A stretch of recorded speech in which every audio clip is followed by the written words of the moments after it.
क्या होगा अगर सूरज अचानक से गायब हो जाए? 1 घंटे के लिए, 1 दिन के लिए, 1 महीने के लिए, या फिर 1 साल तक अगर गायब रहे तो क्या होगा? ये काल्पनिक तो जरूर है, पर अगर किसी भी तरह ये असल में हुआ तो क्या होगा? उस अद्भुत चीज को आप अभी देखने वाले हैं। चलिए देखते हैं और चलते हैं इस अमेजिंग घटना के अंदर जो आपके रोंगटे खड़े कर देगी। चंद्रमा के साइज का एक बड़ा स्पेसशिप सौर मंडल के अंदर आ चुका है। धरती के लोग इस बात से बेखबर है। ये स्पेसशिप है एक दूर के तारामंडल में रहने वाले एलियंस का, जो कि सूरज को लेने आए हैं। वो डायसन स्फीयर नाम का एक एडवांस्ड मशीन ले आए हैं, जिसकी मदद से वो सूरज को अंदर डालकर अपने सौर मंडल में ले जा रहे हैं। सूरज ही वो चीज है जो अपनी गुरुत्वाकर्षण बल की मदद से धरती को अपने चारों तरफ घुमाता रहता है। पर अब जैसे ही उन्होंने सूरज को अपने जगह से हटाया, वैसे ही सौर मंडल के सारे ग्रह जैसे मंगल, बुध, धरती, बृहस्पति, ये सब ग्रह अपने जगह से हिलकर अलग अलग हो गए हैं और अब अंतरिक्ष में दूर इधर उधर घूम रहे हैं। और अंतरिक्ष में धरती बिना किसी कंट्रोल के अब तैरने लगी है। अब कोई सूरज नहीं है जो उसे कंट्रोल में रख के एक सिस्टम में रख पाए। धरती के एक साइड दिन का समय चल रहा है और अभी भी सब कुछ नॉर्मल दिख रहा है और आसमान में सूरज सही सलामत दिख रहा है। इधर धरती पर किसी को नहीं पता कि सौर मंडल के सबसे इम्पोर्टेंट एलिमेंट को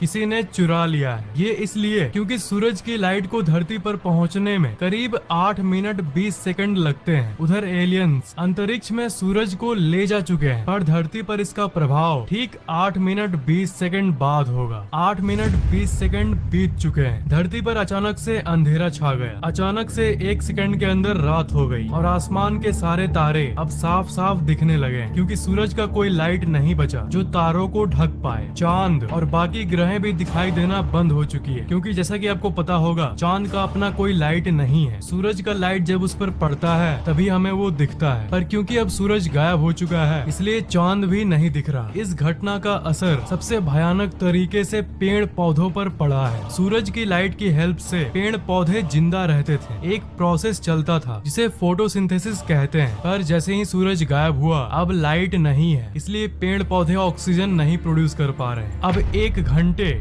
बीत चुके हैं। आधी दुनिया को समझ नहीं आ रहा कि आखिर ये हुआ क्या। जहाँ रात था वहाँ भी खबर पहुँच चुकी है कि धरती के दिन वाले साइड में भी रात हो चुकी है। पूरी दुनिया इस घटना से हैरान है। टेम्परेचर धीरे धीरे गिरने लगा है। धरती धीरे धीरे ठंडी होनी शुरू हो गई है, पर धरती के अंदर का जो कोर है उसके चलते धरती अभी भी अच्छी खासी गर्म है और ज्यादा फर्क नहीं पड़ा है। अब 24 घंटे बीत चुके हैं। सब कोई सूर्योदय की उम्मीद कर रहा है, पर सुबह के 8 बज गए पर अभी तक कोई सूरज नहीं निकला। गवर्नमेंट भी कुछ नहीं कर पा रही, क्योंकि ये घटना इंसानों के हाथ में नहीं है। अब तापमान 8 डिग्री सेल्सियस तक नीचे गिर गया है। कुछ पेड़ पौधे और जानवर अचानक से बदलते इस मौसम के चलते कमजोर होना शुरू हो गए। सारा सिस्टम नष्ट हो चुका है, पर समुद्र के अंदर के जो जीव हैं उन्हें कुछ चेंजेस नहीं दिख रहे हैं। उनके लिए उनकी दुनिया अभी भी वही है। अभी भी जगह जगह पर थोड़ी गर्मी बची हुई है, क्योंकि धरती के वायुमंडल की एक खासियत ये है कि वो सूरज से मिली गर्मी को कुछ दिनों के लिए अपने अंदर रख सकता है, जिसके चलते ऐसी नौबत नहीं आए कि हर जगह बर्फ ही बर्फ हो जाए। पर ये स्टोर्ड गर्मी सूरज के बिना सिर्फ 3 या 4 दिन तक ही रह सकती है। पर अब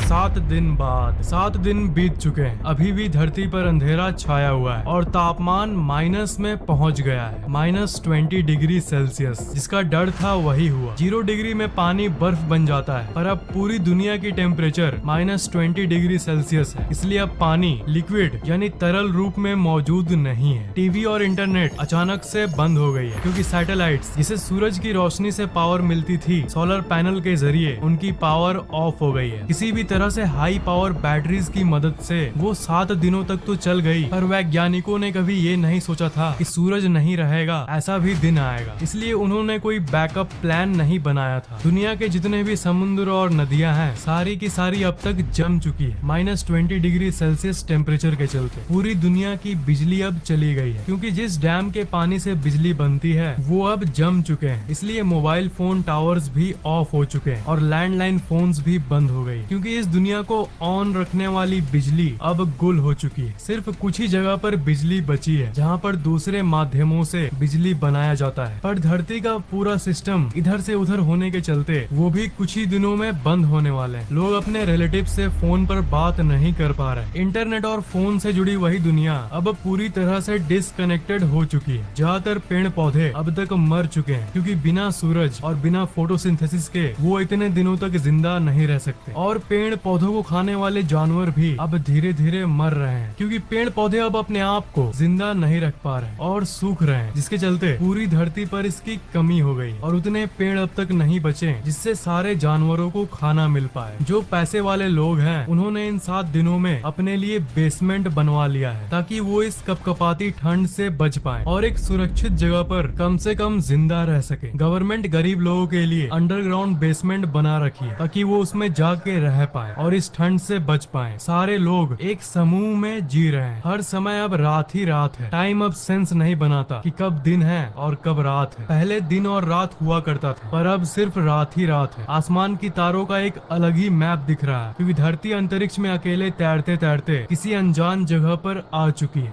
1 महीने बाद धरती ठंडी और ठंडी होते जा रही है। तापमान करीब -40 डिग्री सेल्सियस पहुंच चुका है और अब अंतरिक्ष से धरती कुछ ऐसा दिख रहा है। जमी हुई धरती जो कपकपा रही है। ऑलमोस्ट पूरी धरती अब बर्फ से ढक चुकी है। धरती के लगभग सारे पेड़ पौधे मर चुके हैं। उनको छोड़कर जिन पेड़ पौधों को ठंडे जगहों में पहले से रहने की आदत थी। धरती के ज्यादातर जानवर अब मर चुके हैं। समुद्र के अंदर की जीव की बात करें तो समुद्र जमने के चलते वो भी अब तक मर चुके हैं। क्योंकि सारे पेड़ पौधे खत्म हो चुके हैं इसलिए CO2 यानी कार्बन डाइऑक्साइड की मात्रा हवा में अब 1 महीने बाद इतनी हो चुकी है कि हर एक सांस अब सिगरेट के धुएं जितनी खतरनाक हो चुकी है। जब पेड़ पौधे जीवित थे तब वो हवा को साफ रखते थे पर अब हवा को साफ रखने के लिए कोई नहीं रहा। एक और जगह है जहाँ पर समुद्री जीव अभी भी बचे हुए हैं, जहाँ पर हीट ज्यादा है, जैसे वो नदियाँ जो कि किसी ज्वालामुखी के आसपास है। वो नदियाँ अभी तक तरल रूप में है इसलिए उसमें अभी 1 महीने बाद भी कुछ जीवन बचा हुआ है। 1 साल बाद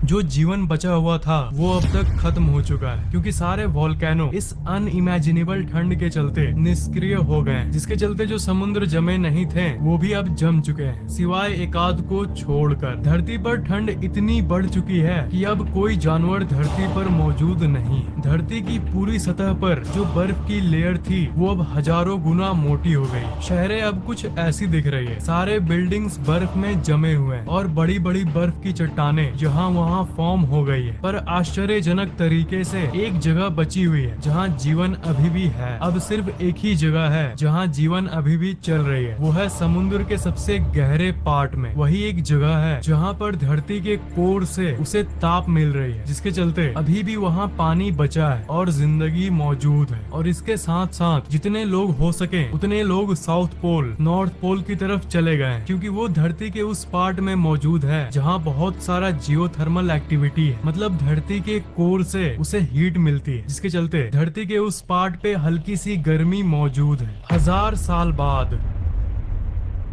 1000 साल बीत चुके हैं और अभी तक सूरज नहीं निकला। धरती की आबादी खत्म होते जा रही है क्योंकि धरती पर न ही कोई पेड़ है और न ही कोई जानवर। लोगों के पास खाने का कोई सोर्स नहीं बचा है। धरती में अब ऑक्सीजन की मात्रा अब ना के बराबर है। 1100 साल बाद और 100 साल बीत चुके हैं। धरती का तापमान -160 डिग्री तक पहुंच गया है और इस तापमान में इंसानों का कुछ ऐसा हाल हुआ है। 1100 सालों बाद अब धरती अंतरिक्ष में तैरते तैरते एक अनजान नई जगह में आ गई है, सौर मंडल से बहुत दूर। और इधर दूसरे side Jupiter, Saturn, Mars, mercury सारे ग्रह अरबों किलोमीटर दूर दूर हो चुके हैं एक दूसरे से। धरती फाइनली अब 1100 साल में तैरते तैरते उस जगह आ गई है जहाँ पर अंतरिक्ष के रैंडम एस्ट्रॉयड अब धरती से टकराना शुरू हो गई है। अंतरिक्ष में तरह तरह के एस्ट्रॉयड और दानव पार्टिकल्स घूमते रहते हैं और बहुत खतरनाक रेडिएशन भी आते रहती है जो कि धरती को कभी भी हिट कर सकती है। अपने इस सफर के आखिर में धरती एक बहुत तेजी से आती हुई एस्ट्रॉयड से टकरा गई है और अब सब कुछ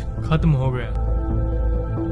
और अगर ये नहीं भी हुआ तो धरती अरबों साल तक ऐसे ही घूमती रहेगी और इस बात की भी चांसेस हैं कि कोई ब्लैक होल धरती को अपने तरफ खींच ले। पर दुखी होने की जरूरत नहीं है दोस्त, ये सिर्फ एक हाइपोथेसिस यानी एक कल्पना है। असल में धरती हमेशा सूरज से बंधी हुई होगी, पर इससे हमें ये जानने को मिलता है कि सूरज हमारे लिए कितना जरूरी है, और सूरज ही वो वजह है जिसके चलते धरती पर जिंदगी संभव हो पाया है। सूरज के बिना धरती कुछ नहीं, इसलिए इसे भगवान का दर्जा दिया जाता है। इस कहानी में एक साइंस को मैं क्लियर करना चाहूंगा। जो मैंने शुरू में बोला कि सूरज जाने के बाद भी 8 मिनट तक लोगों को आसमान में सूरज सही सलामत दिखेगा, पर ये भला कैसे? असल में लाइट को ट्रेवल करने में समय लगता है। अगर मंगल ग्रह पर आपका कोई दोस्त है और वो वहाँ से आपको हाय करता है, तो आपको धरती पर वो 3 मिनट बाद दिखेगा। मतलब अगर रात को दूरबीन से अगर आप मंगल ग्रह को लाइव देखो, तो असल में वो लाइव नहीं है, असल में 3 मिनट की पहले की चीज आप देख रहे हो। एक और इंटरेस्टिंग एग्जांपल ये है, मान लो यहाँ से 66 लाख प्रकाश वर्ष दूर का एक प्लेनेट है जिसमें इंसान जैसे एडवांस्ड जीव रहते हैं। तो अगर एक बहुत ही पावरफुल टेलीस्कोप से धरती को वो लोग देखेंगे, तो वो एक्चुअली में डायनासोर्स को देखेंगे, क्योंकि उस ग्रह से धरती तक लाइट को पहुंचने में 66 लाख साल लगते हैं। इसलिए अभी अगर रियल टाइम में भी वो धरती को देखें, तो वो असल में डायनासोर्स को देखेंगे। पर यहाँ पर तो हम इंसान जी रहे हैं, और इस चीज को देखते हुए और एक अमेजिंग फैक्ट ये निकलता है कि रात को जो आसमान में आप इतने सारे तारे देखते हो, वो असल में वहाँ नहीं है। वो कब के मर चुके हैं, वो पास्ट है, वो अरबों खरबों प्रकाश वर्ष दूर के तारे हैं। इसलिए आज से